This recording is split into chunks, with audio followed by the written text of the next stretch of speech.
Well, welcome back, YouTube. We're gonna go for video number 2 today, and we are going to we're actually going to cook or grill some spatchcock chicken, do whole chickens. Spatchcock, as I'm sure most of you know, is you split the chicken down the backside. I guess it's depending on which one you prefer. You can either leave or take out the backbone. I'm probably going to leave it in just because that's how I normally do it. Please, if y'all do like the channel, like and subscribe, hit the alert button so you know when I put more out. I'm planning on having a bunch more coming through. We got a new barbecue pit done, so I'm gonna unveil that here pretty quick. I've got a bunch more recipe ideas. I'm gonna do some more chicken. We're gonna do some smoked chicken, some ribs, and all that kind of stuff. So again, if y'all have any comments or any questions or have something that you would maybe like me to cook or something you have a question on, then leave it in the comments below. I'm open to any suggestions. So let's start cooking some chicken. Well, we're getting ready to set up the chickens. We got family coming over tonight, so there's gonna be about 15 people tonight. And so in doing that, I'm going to cook 3 whole chickens. That still is quite a bit of chicken, but we always love the leftovers. So I went to the local meat market here and got them. They come in these bags. One thing I can tell you that is extremely, extremely important is a nice pair of shears. When you're doing spatchcock chicken, I've done it with a knife for as long as I can remember, and just recently got these shears. They are a godsend. They come in so handy trying to, while you're cutting the chicken down the back, instead of trying to cut your finger off with a knife, it is so much easier doing it with the shears, and I will show you exactly why. So here, we'll just take the scissors on the butt of the chicken here. Whichever way you prefer, I'm gonna go down the right side of the backbone. You can see it right there. I'm going to take it and I'm just going to cut my way down. Taking your time, don't rush. You'll cut through the bones. Then you'll come all the way down to the top. And then here's the backbone here. If you want, you can feel free to cut that out, which you would. Let me split it here. It helps if you do this little notch right there. Then it'll break open like that, so it lays flat on the grill. You can see how you have this extra backbone here if you want. In fact, here, I normally leave it on, but just to show y'all, I'll go ahead and we'll cut this out on this one.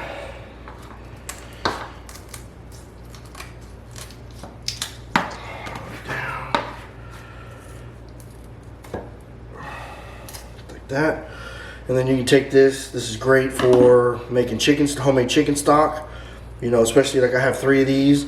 So if we were planning on doing something where we needed some chicken stock, take those and put them all together and make some nice, fresh, homemade chicken stock instead of buying the little box.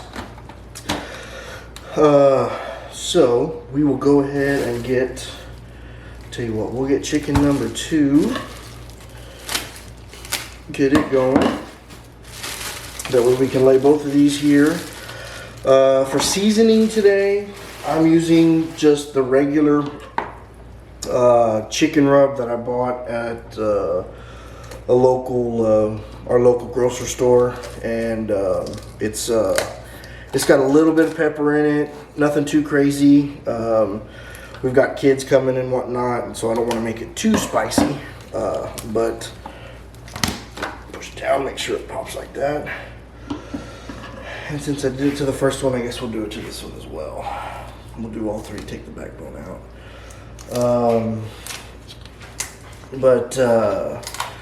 Listen, we got kids coming over. This rub is not very spicy, so it will definitely go well.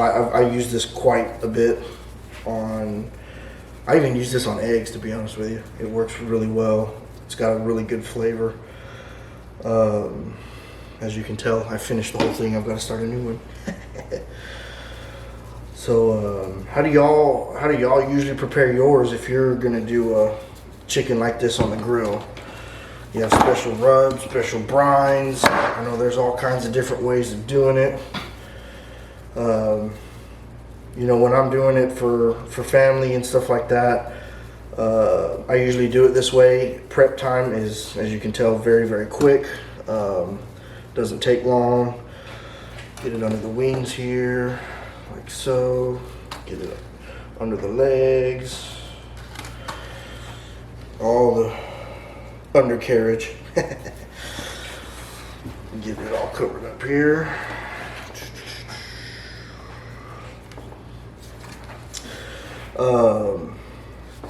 And then, reason I'm doing three whole chickens. I'm doing 2 at a time. That way I can season these 2. I can stack it here and make room for the 3rd chicken. So again, we will do the same thing. Now, these chickens I got from a local meat market. They do not have any of the innards. By innards, I mean like the giblets. They don't have the lungs. They don't have the heart. God, I'm drawing a blank. The livers. They don't have the livers or any of that inside. Whereas normally, if you go to your local grocery store, they're going to have the. When you break them open, they're probably going to have the neck in them. As well as all the other giblets and stuff for making gravy, depending on what you're doing, or the neck you can use as well.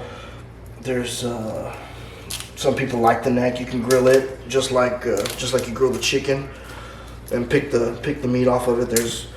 I've met people that really love the neck, and will eat that really well. But like I said, these are just from a local meat market, so it doesn't have all of the innards with it. You can see when you cut the backbone off how flat it lays, bone side down. The way I cook it, it spends a lot more time bone side down than it does skin side down, obviously, so it doesn't burn the skin. We're gonna use just a little grill pit, actually the same pit that I used to cook the brisket on. We're gonna use that same pit. I've got some carbon charcoal from Mexico that I will be using as my charcoal. And I'm stacking these up. The reason I am is I've got some loaded ribs that I am going to put on here as well and get them seasoned up. This is just something I enjoy cooking. They are my local meat market here, same place I got the chicken. They do a really good job cutting these. As you can tell, they're not super thin. Got a nice set of meat in them. Good marbling, nice fat. They're a really good piece of meat. I'm not gonna put them on the same time as I put the chickens on because, as I'm sure you all know, these cook a lot quicker and you don't want to dry them out or burn them. If you're gonna make some sort of appetizer, something to eat before the chickens are done, then yeah, go and throw them on with the chickens. They'll be done in probably, depending on how hot your fire is, they'll be done in about probably 10-15 minutes. Maybe 10 minutes aside. Like I said, depending on how hot your fire is. And they make a really good appetizer. So you cut them between each bone, finger food, just kind of gnaw on them. They really are good. Really good flavor. I'm using just a regular steak seasoning on them. Nothing fancy. Kind of pat it down to where it breaks through that the outer membrane of the meat there. And if you remember from my brisket in the last video, it was I used quite a bit more seasoning, but given that was such a larger piece of meat, you need to season those a little bit heavier. So we will get the last of this here. Flip them. Season this down.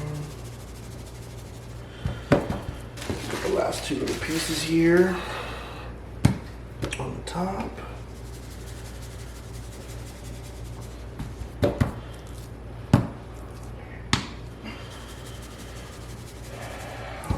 There you have it. this is what we're gonna eat for this evening. Got the chickens and the ribs. I cut the backbone out of the chickens, as you can see there. Got them all seasoned up. They're gonna sit for probably the next 30 minutes or so while the fire burns down and gets ready to go. And we'll pick this back up when we throw these on the pit. All right, everybody. Well, the pit's ready to go. Got the charcoal burned down. The carbone is burned down. Getting ready to throw these on. Bone side down. It's the way I'm sure everybody does. I always start bone side down. So let's throw it on there. Nice warm fire. Hear that sizzle. Now the hottest part of the fire is right here where I have the charcoal placed. So I'm not going to put it right over that. I'm going to kind of build it around it. And like I told you before, I'm going to wait on these because we're going to eat those with everything else later. So throw these on. Right now the charcoal's, if I was to guess, it's probably somewhere around 400 degrees. But I'm going to close it down and it should coast right around 300 degrees, which is perfect. I've got a good gap between the fire and the chicken so there won't be flare-ups. And you should cruise along. We'll check in on them here in just a little bit. Hey everybody, well we are about 3/4 of the way through cooking. The fire's been a little bit hotter than I thought it was going to be. We're chugging along right around 350 right now, so it's definitely grilling as it should be. I've got them flipped over on the skin side right now, and I'm going to flip them back over to the bone side. But we're going to give you all a little close-up to see what they're looking like. So they're about 3/4. On one of the pieces you'll see the leg quarters already pretty much fallen off. That should tell you right there that they are cooking through perfectly. So here, let's take a look, see what we got going on here. Look at that color. You see where it's just the leg quarters just coming off. See if I can't go ahead and just flip this thing over right quick. Look at that. Little bit of char on the skin, nice and crispy. There's that one there. Man, I'm drooling just looking at it. Look at that. Oh man. Like I said, they're about 3/4 of the way. And the one thing I will say, and we'll show this here in a little bit, but you want to make sure and let this, especially, well, any meat, but you want to make sure and let it rest after you get it done so it holds all that juice. But we'll check in here in just a little bit once we get ready to pull them off. Well, we finally cooked everything. We're getting ready to cut to serve it for everybody. So I've got the 3 chickens. I've also got the ribs that you'll see me cut as well as some sausage. But I want you to take note, when I pulled the chicken off, I let it rest for, it's been probably about 20 minutes that it's been resting. So, you know, the resting part of it for me brings that juice back in and helps the chicken. In this case, the chicken's gonna just fall off the bone, as you'll see when I start cutting everything. But this is all ready to cut. All right, so here's what it looks like after it's rested, pulled off the pit. Tell me what you think. Slide this over, pull this off. Doesn't that look pretty good? That might just be worth eating, don't you think? So we do have the ribs that I was cooking, those loaded ribs that I told you about.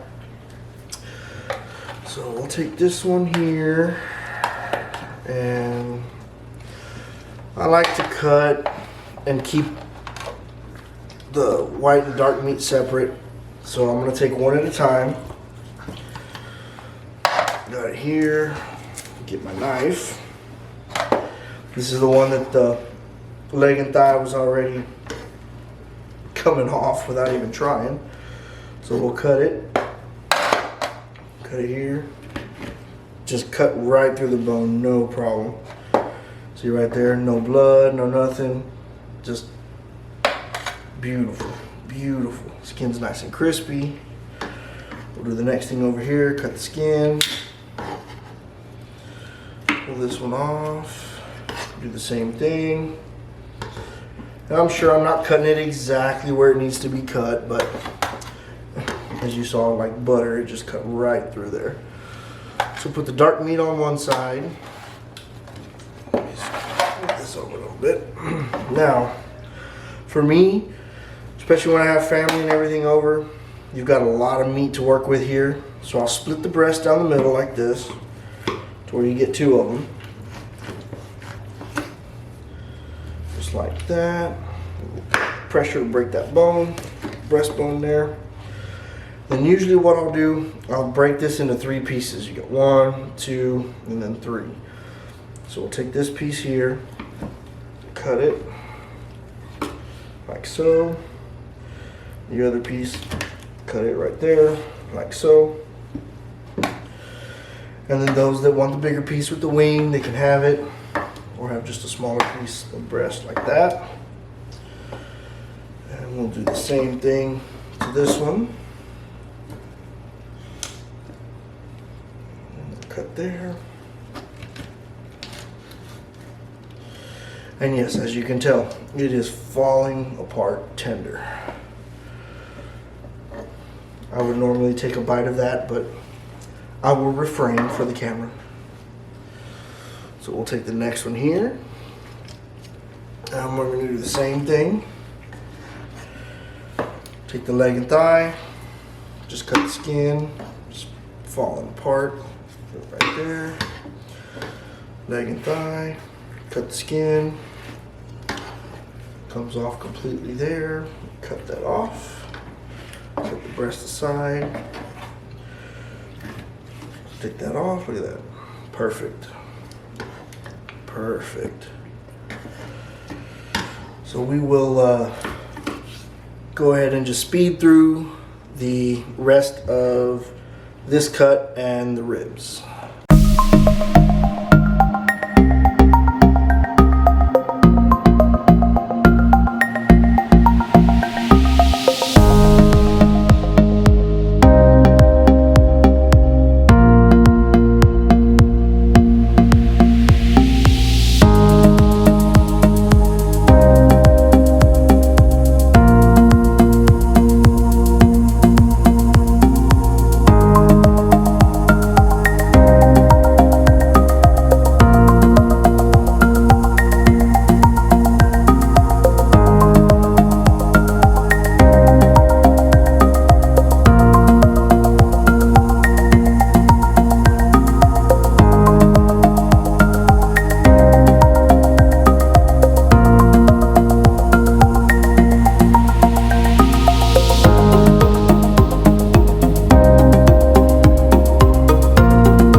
Tell the sausage is probably overdone by most people's idea.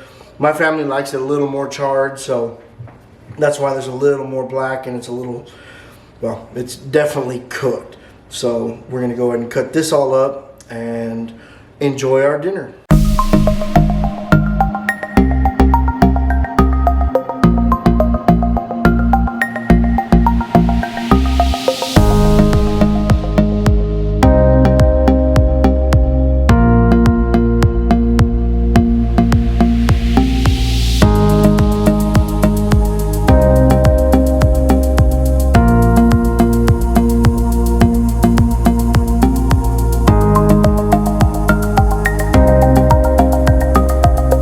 Well, everybody, here's the final. Cutting up all the chicken, the sausage, and the ribs. As you can tell, it is mouth-watering, to say the least. So, got any thoughts, any ideas, something you'd like me to try and cook for you, or like to see cooked? Send me a message, leave a comment. I've got a bunch more stuff I'm going to do, some ribs, another brisket. So, like the channel, subscribe. I'd really appreciate it. Thank y'all for being here to watch this video today.